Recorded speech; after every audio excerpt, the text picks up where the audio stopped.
poursuivre avec Madame Rihanna Traoré, une entrepreneure qui incarne une nouvelle génération de femmes leaders à la croisée de l'expertise, de l'ambition et de l'impact. Elle est fondatrice et directrice de Dimani Organics, une entreprise innovante spécialisée dans la transformation agroalimentaire et l'agriculture de précision.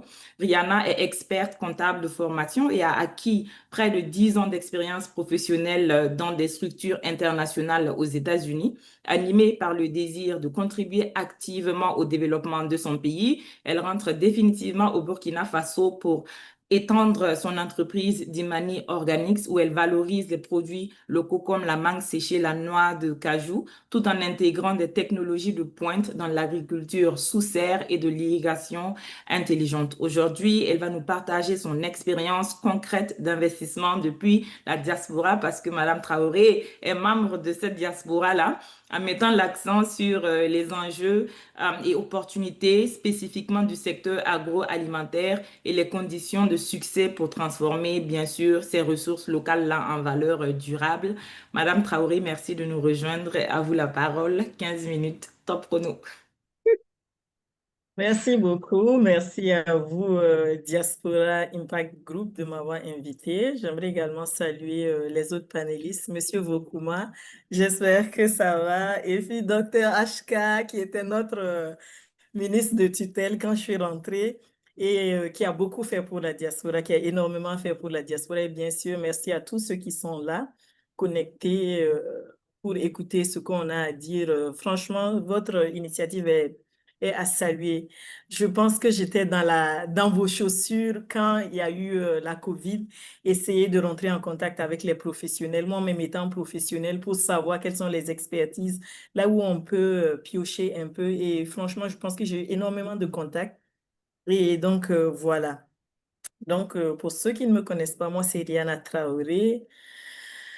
Je suis de la diaspora des États-Unis. On va dire, j'ai vécu pratiquement une vingtaine d'années aux États-Unis, pratiquement.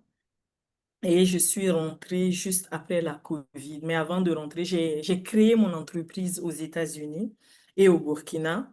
Et moi, mon objectif quand j'ai créé mon entreprise, c'était de pallier au fait qu'il n'y avait pas suffisamment de produits africains aux États-Unis. Et lorsqu'il y avait des produits africains, c'était pas des Africains qui étaient à la tête de ces entreprises-là. Voici comment, on va dire, tout a commencé. Et au début, c'était vraiment pour relever ce challenge-là. Mais quand je suis rentrée au pays pour, on va dire, pour sourcer mes produits, pour pouvoir les amener aux États-Unis, je me suis rendu compte que le problème était beaucoup plus grand que ça, en fait. Et que les opportunités ici, mais il y avait tellement d'opportunités. Je me suis dit, bon, mais comment expliquer, comment laisser son boulot dans la finance? Je travaillais à l'époque pour PwC. J'étais dans les Big Four, j'avais fini, j'étais dans la finance, j'étais avancée. Comment expliquer comment laisser ce revenu-là pour rentrer au pays? Je pense que c'est ce qui fait peur, surtout quand on a de la famille à s'occuper ici en Afrique. Peut-être, je vais dire, j'étais un peu chanceux, j'étais pas dans ce cas parce qu'on va dire mes parents, c'était des gens déjà qui travaillaient. Donc, ils n'avaient pas forcément besoin de moi, mes revenus pour vivre. On va dire ça. Donc, sur ce côté-là, c'était un peu plus simple. Et bien sûr, on va dire, quand on rentre en tant que diaspora, tout le monde a les yeux sur toi. Et puis, en général, la diaspora investit dans quoi? Quand on voit les gens de la diaspora venir investir, c'est venir construire des maisons. C'est ce à quoi on est habitué. C'est ce à quoi on est habitué. C'est venir construire des maisons, des immeubles, mettre ça en location et eux, ils continuent leur boulot là-bas. Et moi, voilà, tout lâcher pour entrer, être dans l'agriculture et dans l'agroalimentaire, c'était du jamais vu. C'est que tu avais échoué. Voilà, c'est ceux qui échouent qui viennent et qui se mettent dans cette position-là, on va dire.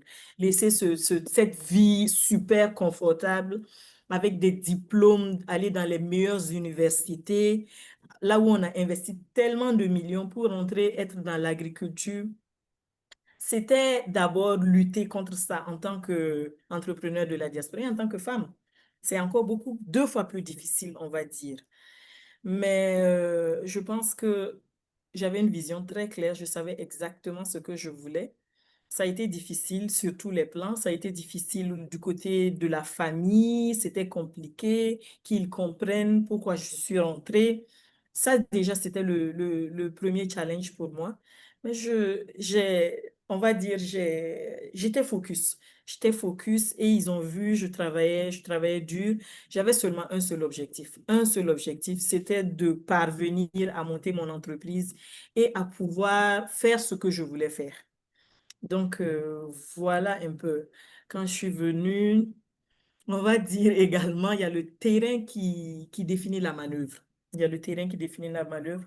On peut avoir les meilleures idées du monde, on peut avoir les meilleures idées du monde, mais lorsque vous venez au Burkina, il y a l'ancrage social.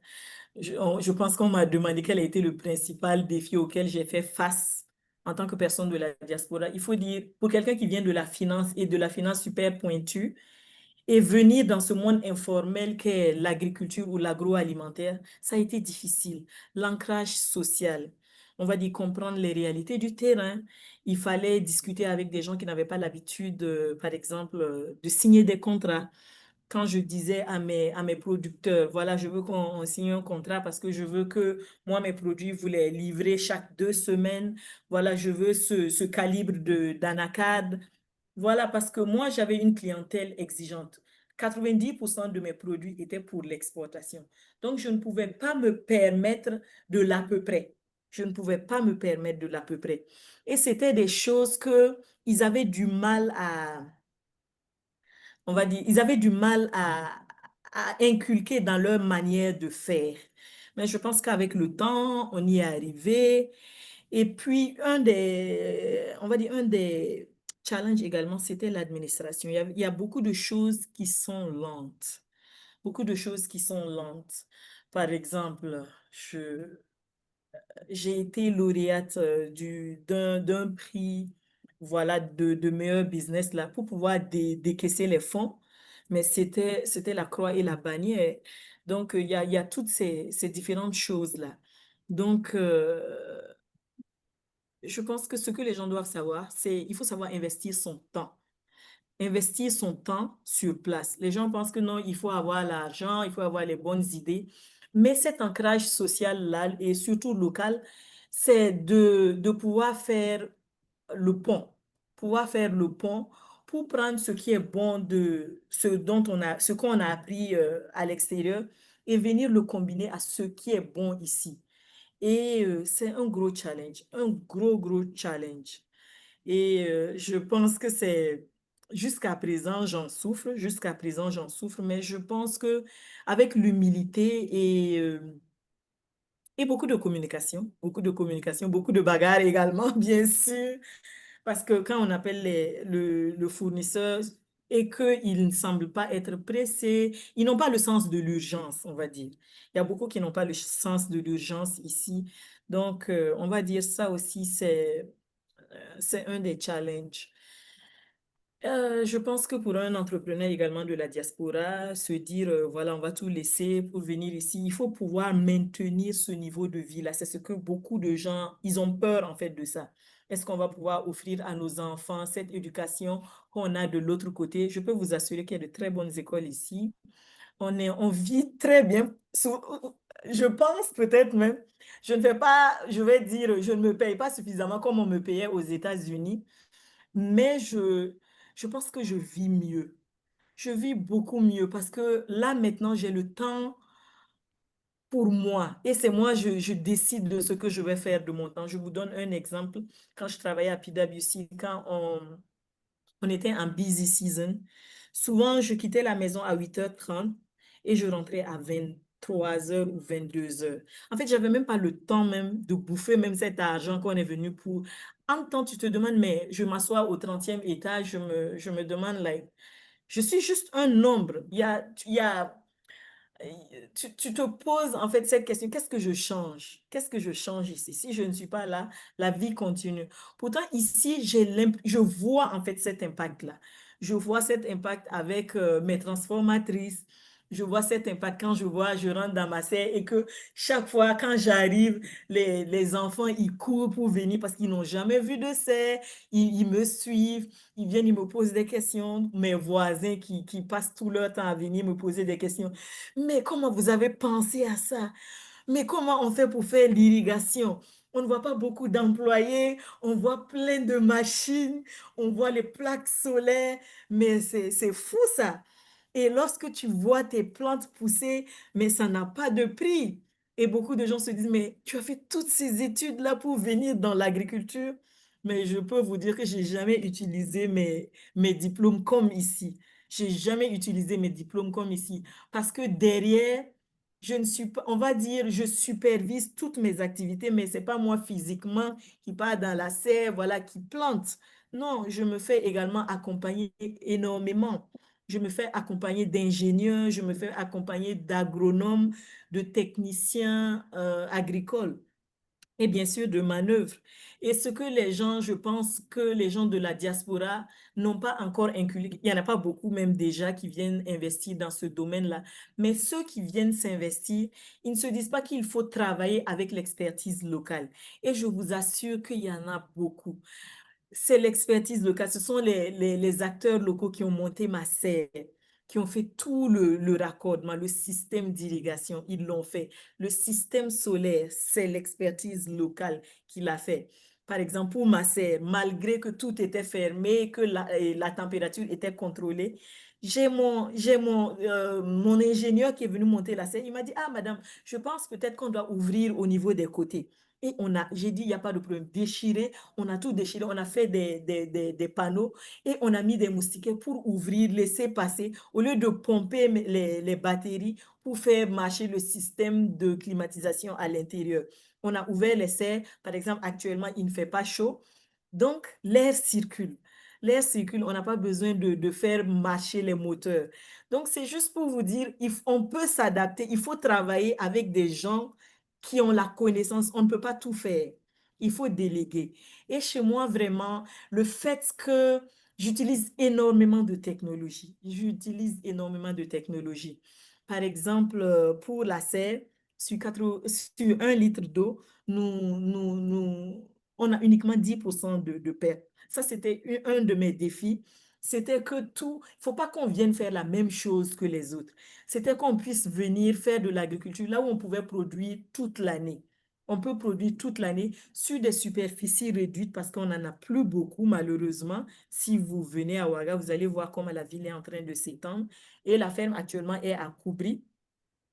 Et franchement, je pense que cette innovation-là, il n'y en a pas beaucoup à Ouaga. Au Burkina, même, on va dire, il y a des serres, mais des serres intelligentes qui allient intelligence artificielle, là où tout est programmé, là où on a l'irrigation de programmer, là où on a également le système de ventilation de programmer.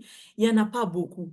Et être une femme dans ce domaine, je pense que je suis la seule. Je connais deux qui sont dans les serres intelligentes, mais que des hommes, que des hommes.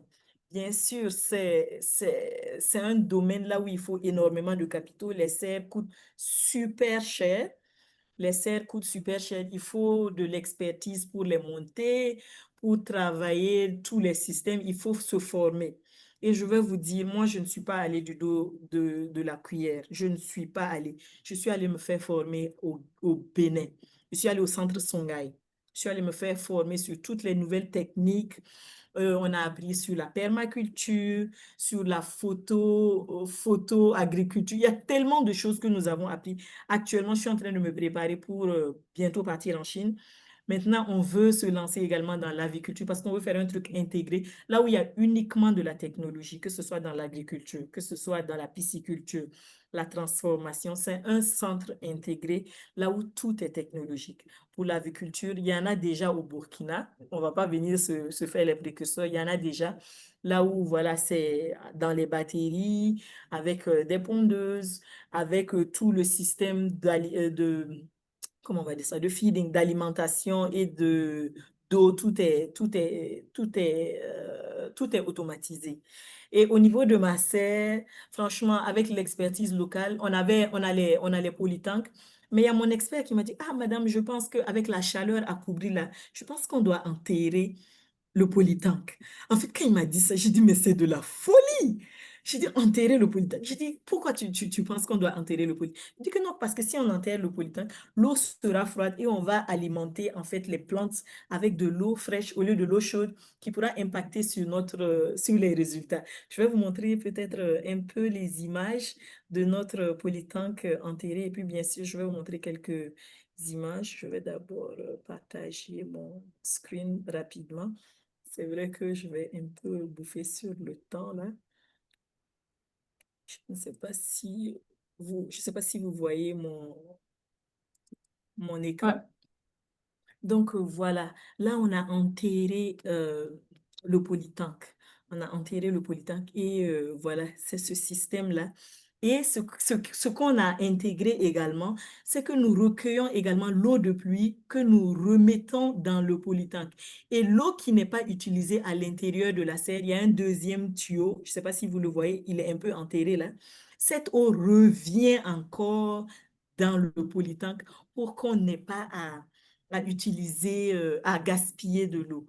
Donc, c'est vraiment un système intégré. Je vous montre un peu l'intérieur. Oh, l'intérieur de la serre, c'est en train de télécharger.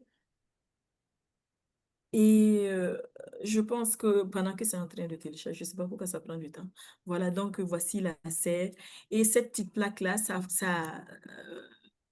cette petite plaque-là, vous voyez, c'est uniquement une petite plaque comme ça qui gère tout le système d'irrigation. Je vous montre à l'intérieur de la serre. On vient juste de le terminer. Voici donc voici le système d'irrigation en araignée. Donc tous les petits fils que vous voyez, c'est l'eau en fait qui circule pour entrer. Nous sommes en vide sanitaire actuellement. Donc Est-ce que vous pouvez cliquer sur les images pour les agrandir? On voit que la collection. ah bon, je pense que je sais pas si vous là c'est bon là. Non. Je sais pas. Non, C'est bon là? pas vraiment. Oh. On va faire le partage en sélectionnant votre screen au lieu de juste spécifique. Je pense que quand vous avez partagé juste le fichier. Donc, ça ne montre que le fichier. Ok, ok. Qu'est-ce que je dois faire en ce moment? Attendez. Je- Qu'est-ce que je dois faire?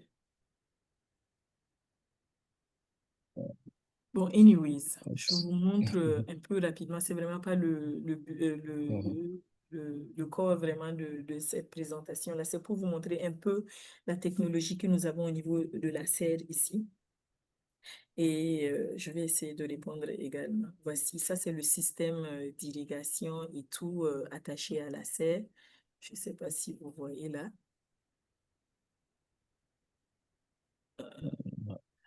Donc voilà, je Vous pense que pouvez arrêter le partage et le partager peut-être. oui, c'est ce que je fais. C'est quoi que je dois faire? Essayez de le partager. Là, c'est bon là? Ouais. Oui, là, c'est bon. Voilà, donc je vous montre un peu ce que je vous montre un peu l'intérieur, ce que nous avons. Ça prend un peu de temps pour télécharger quand même.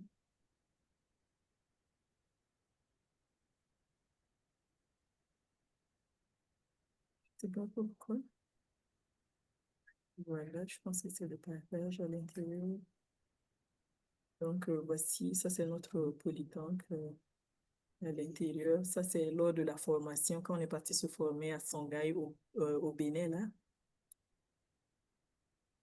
Vraiment, ça c'est à l'intérieur de la serre. Voilà, voilà. Donc, je pense que côté partage, ça c'est bon. Je vous montre un peu, voilà, l'activité que nous faisions. Mhm. Et je vais essayer de répondre également aux différentes questions. On me demande quel conseil je vais donner à un membre de la diaspora qui souhaite entreprendre dans l'agriculture. Je pense que j'ai un peu répondu. C'est déjà, je lui dirais, il faut venir avec une vision, mais il faut se laisser transformer par le terrain. Il faut écouter, il faut travailler avec les locaux. Il faut pas, il faut être humble. Il faut être humble, demander de l'aide. Demander de l'aide. Il y a beaucoup qui pensent, ça c'est, je pense que c'est de la généralité quand j'entends ça.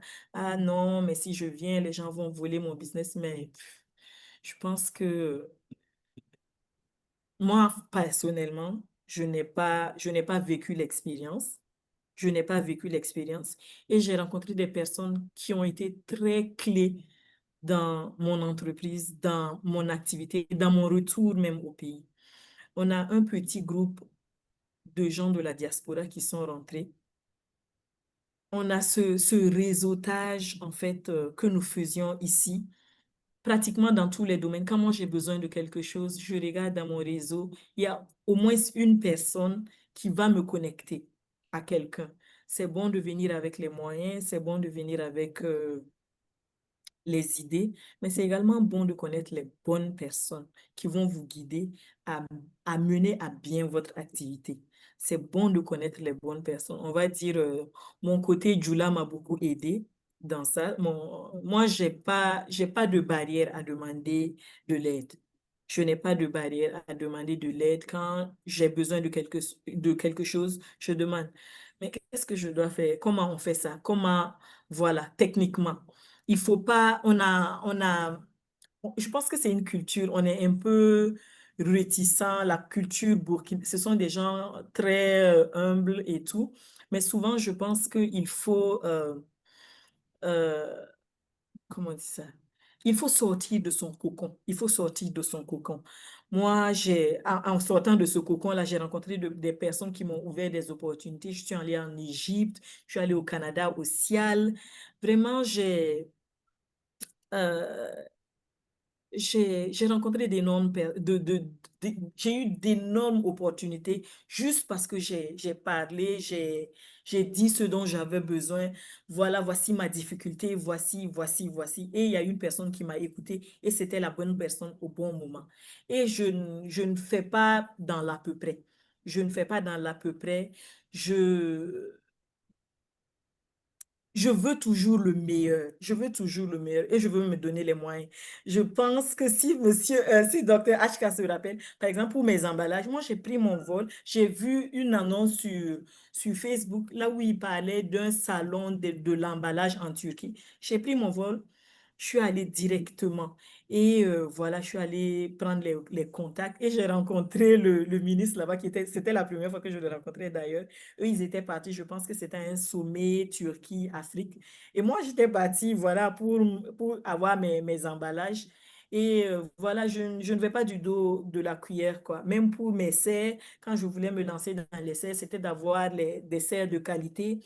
Je ne suis pas allée sur du moins cher. C'est vrai que j'ai bénéficié d'un financement. Et ça aussi, c'est une autre histoire. J'ai bénéficié d'un financement, mais on ne vient pas faire son projet basé sur des financements. On ne fait pas son projet basé sur des financements. Quand vous venez avec une vision et on ne va pas financer quelque chose qui n'a pas encore commencé. Il faut que vous commenciez avec vos propres fonds. Quand on voit, souvent les gens investissent dans la personne. On investit dans la vision, on investit dans le sérieux du promoteur. Il y a des gens qui veulent venir implanter leur business, mais ils veulent ce bridge-là, cette personne locale qui est sur place, qui est à même de pouvoir les accompagner. Et bien sûr, lorsque nous venons ici, on finit par s'enraciner et puis voilà, on étend notre domaine d'activité. Aujourd'hui, c'est comme ce que je vous ai dit, j'ai commencé dans l'agroalimentaire. Aujourd'hui, je suis dans l'agrotech. On est en train de partir également dans euh, l'élevage de volailles également technologique, la pisciculture, pareil. Et même dans l'irrigation. Même dans l'irrigation, j'ai fait un partenariat maintenant avec l'ingénieur qui travaille avec moi. J'ai vu que c'était des jeunes vraiment qui ont la volonté, mais qui n'ont pas forcément les bons outils. Et également, je pense que ce que les gens également ignorent, c'est la législation. Ils ne savent pas que la législation est là pour les entrepreneurs tout court, pas forcément les entrepreneurs de la diaspora, mais pour les entrepreneurs tout court. On a le statut des PME. Pour le moment, nous sommes à des stades un peu trucs. Il y a il y a le statut, par exemple, des PME. Là, vous pouvez avoir des exemptions. Par exemple, moi, j'ai fait venir ma sœur avec pratiquement zéro douane. On a payé uniquement 3% de douane avec tout le matériel. Mais ça, il faut que vous le sachiez. Et qu'il y a le code également de l'investissement, le code de l'agriculture. Je pense que M. Kaboré en a parlé au début.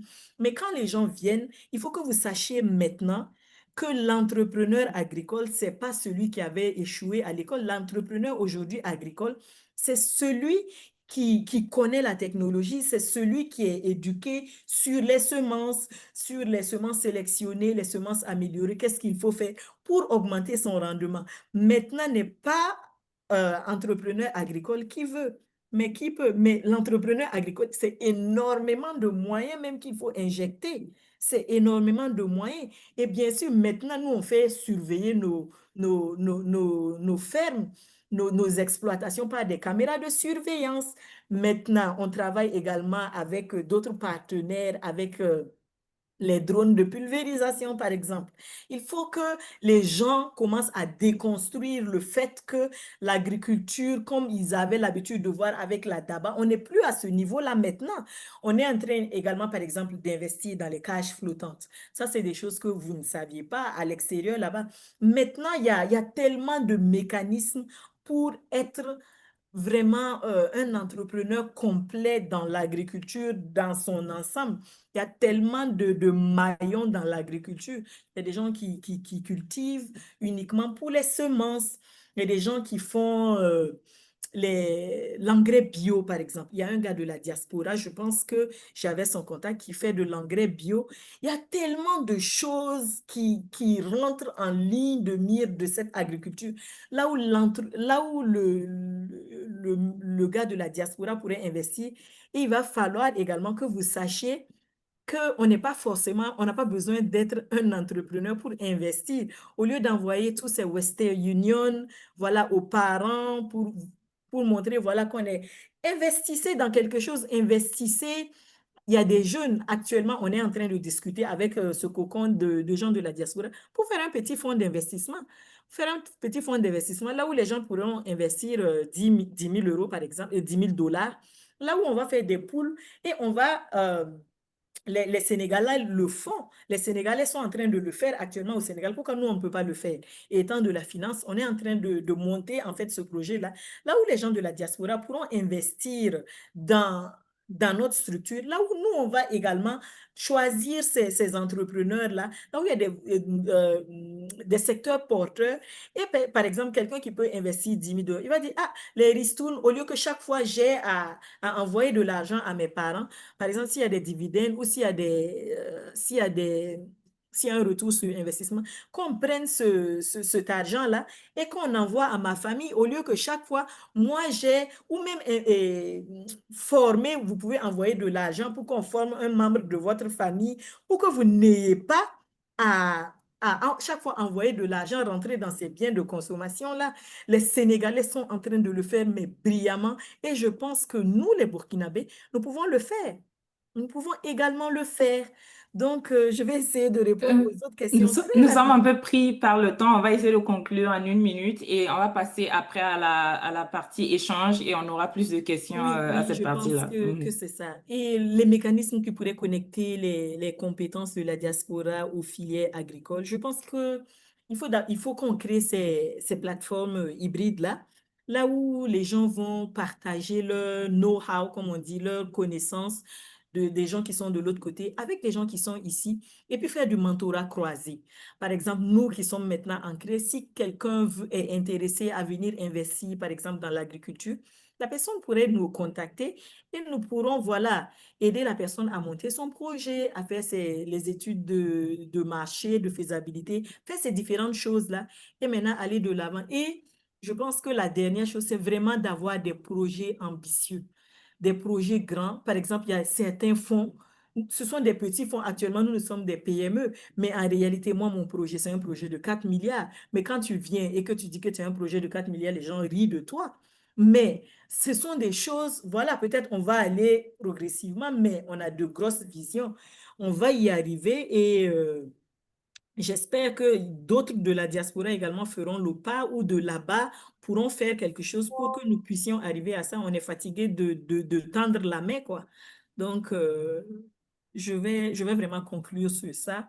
Et voilà, on est disponible, on est là, on vit, on peut venir de la diaspora et puis faire de grandes choses, faire la différence. On ne vient pas de la diaspora uniquement pour faire autre chose. On est là pour l'agriculture et on fait des choses merveilleuses, merveilleuses. Donc, voilà un peu ce que je pouvais dire sur Magnifique. Dimani Organic, sur Dimani Agrotech.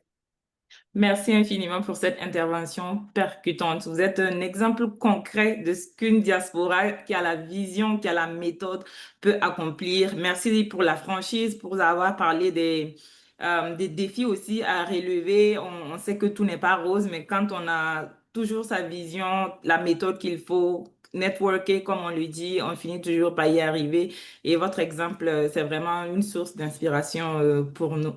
Donc, avec cela, nous allons conclure la phase des interventions des panélistes.